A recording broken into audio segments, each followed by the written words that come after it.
السلام علیکم۔ بنی اسرائیل میں ایک شخص مچھلی کا شکار کرتا اور اس سے روزی حاصل کرتا۔ ایک دن شکار کھیل رہا تھا کہ اس کی جال میں بڑی بھاری مچھلی پھنس گئی۔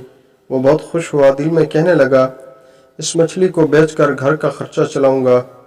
پولیس کا ایک آدمی اسے راہ میں ملا، بولا کیا مچھلی بیچتا ہے؟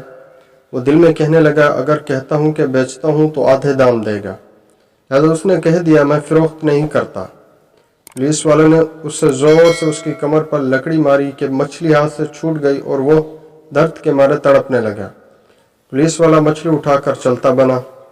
شکاری نے اس کے حق میں بد دعا کی، کہنے لگا اے اللہ، تو نے مجھے کمزور مسکین پیدا کیا اور اسے طاقتور جبار بنایا۔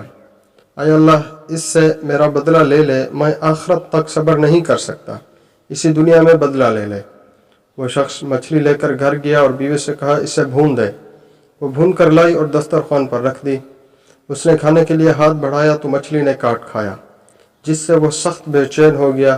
تکلیف پر صبر نہ کر سکا تو حکیم کے پاس گیا۔ اس نے کہا اس انگلی کو نکلوا دو، کہیں ایسا نہ ہو زہر آگے پھیل جائے۔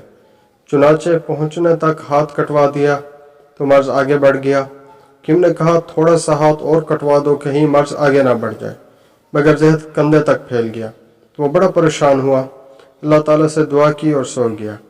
خواب میں دیکھو کوئی کہتا ہے اے مسکین، کب تک ہاتھ کٹوائے گا، جا شکاری کو راضی کر۔ وہ بیدار ہوا، کہنے لگا میں نے مچھلی مفت لی تھی اور شکاری کو مارا تھا، لہذا سیدھا شکاری کے پاس گیا اور اس کے سامنے گر پڑا، معافی مانگی اور اسے کچھ روپیہ دیا۔ وہ شخص راضی ہو گیا تو درد دور ہو گیا اور سپاہی بڑے آرام کی نیند سویا۔ اٹھا تو ظلم و ستم ڈھانے سے توبہ کی، پھر اسی حالت میں سو گیا۔ اگلے دن اللہ کی رحمت سے ہاتھ بالکل ٹھیک ہو گیا۔